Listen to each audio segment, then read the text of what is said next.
This presentation is about the character and role of values in evaluation.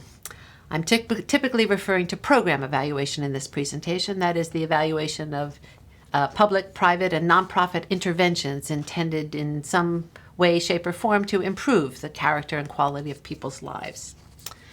So evaluation, values are intrinsic to evaluation.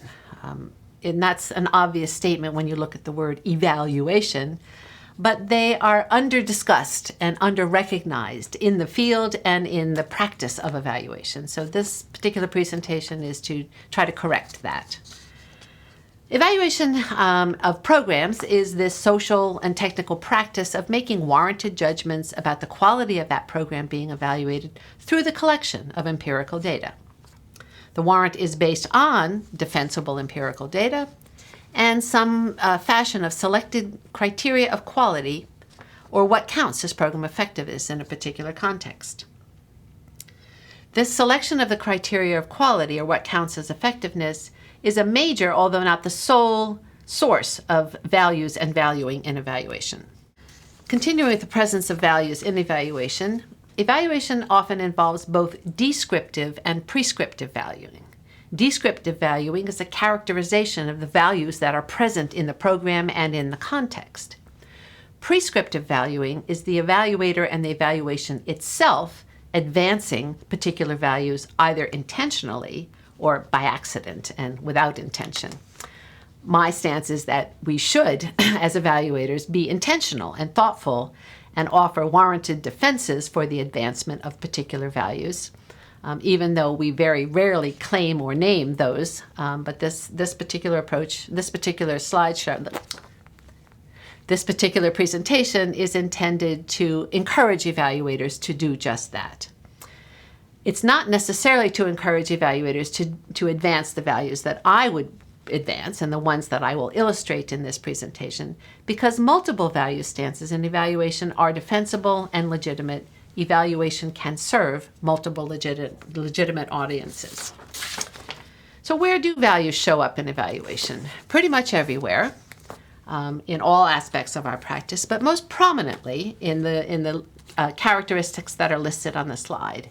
In answers to the question of who is this for and what is this evaluation trying to accomplish? What are the key questions we're trying to address in this evaluation?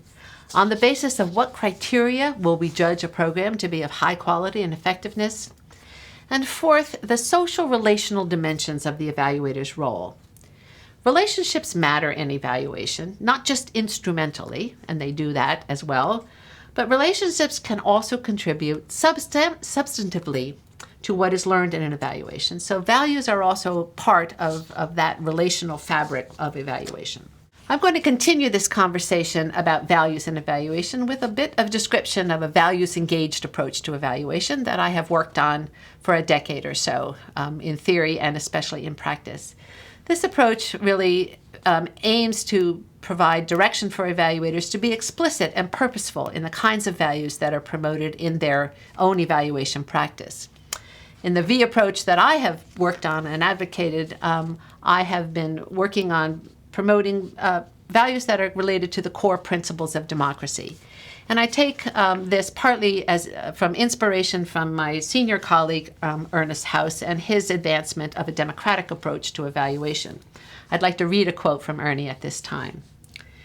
"It would not be right for evaluators to provide evaluations only to the most powerful or sell them to the highest bidders for their own uses. The interest of all stakeholder groups are central to evaluation, and the interest of all relevant parties should be represented as genuine democracy would require. Evaluators must design evaluations so that the relevant interests are represented and so that there is some balance of power among them, which often means representing the interest of those who might be excluded in the discussion because their interests are likely to be overlooked in their absence." So in this values-engaged approach, partly what we do is endeavor to describe the plurality of values that exist in the context, to attend and pay attention to those values, as well as prescribe explicitly and with a lot of attention democratic values of inclusion and equity. Inclusion in this context means inclusion of the perspectives and experiences of all legitimate stakeholders in the context. And stakeholders in evaluation are often divided into these three groups: policy and decision makers, program leaders and staff, and intended beneficiaries, families, and their communities. So a values-engaged approach endeavors to include perspectives and experiences from all of these stakeholder groups. And the second value that's actively promoted in the V approach is equity. And equity in this, over time, we've learned that equity means there's three important dimensions to equity. Equity of access to participation in the program, equity of experiences of meaningful participation, so the program is equally engaging to lots of different kinds of participants, and equity in accomplishments or outcomes from program participation. So equity has three different dimensions and three different features in the V approach. And there is a particular emphasis in the V approach on those who are least well served in the context being studied as those who are most likely to be overlooked.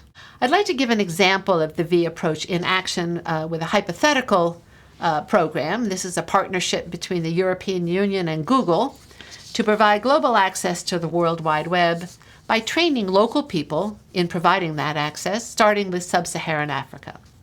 So to draw this out, all evaluators, including V evaluators, would first take a look at the program being evaluated and kind of think about what kind of evaluation would make sense for this program. In a V approach, we would attend particularly to what are the local meanings of diversity of access and accomplishment that are being attended to in the implementation of this program, and what is the program theory or logic, and how well does it apply to multiple standpoints and contextual experiences. So V is always interested in multiplicity and different stakeholder values, and we would start to take a look at the program by asking these kinds of questions.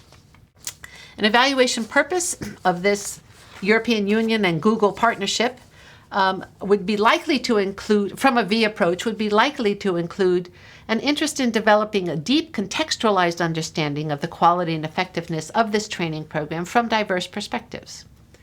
And we would also be interested in ensuring that the interest of those who are least well served, trainees who might benefit from this program and who might be excellent trainers, are substantially addressed in the program.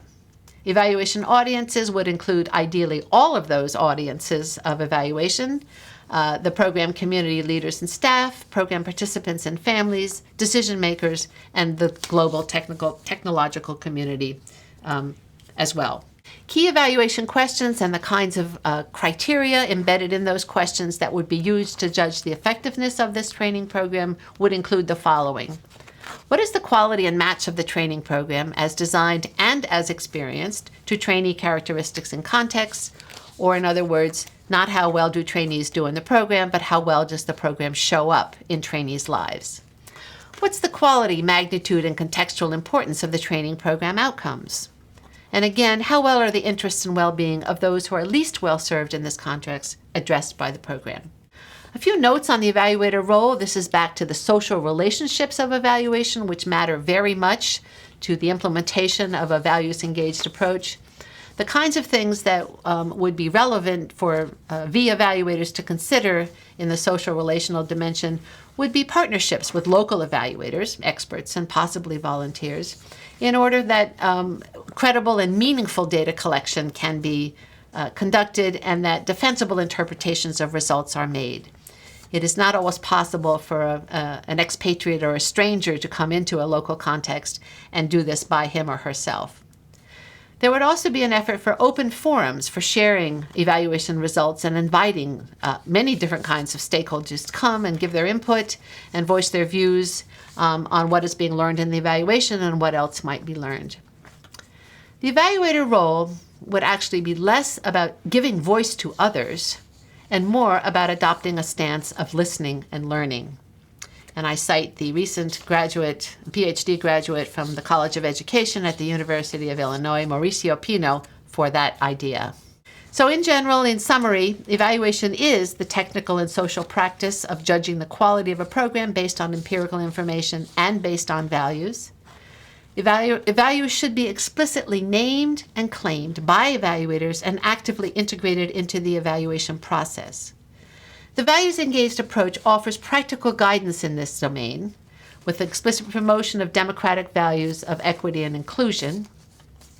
And while we've only field tested this approach in the United States, I think the V approach may have particular applicability in international settings where differences in culture, tradition, custom, and so forth are more prominent and may consequentially matter to program quality and impact.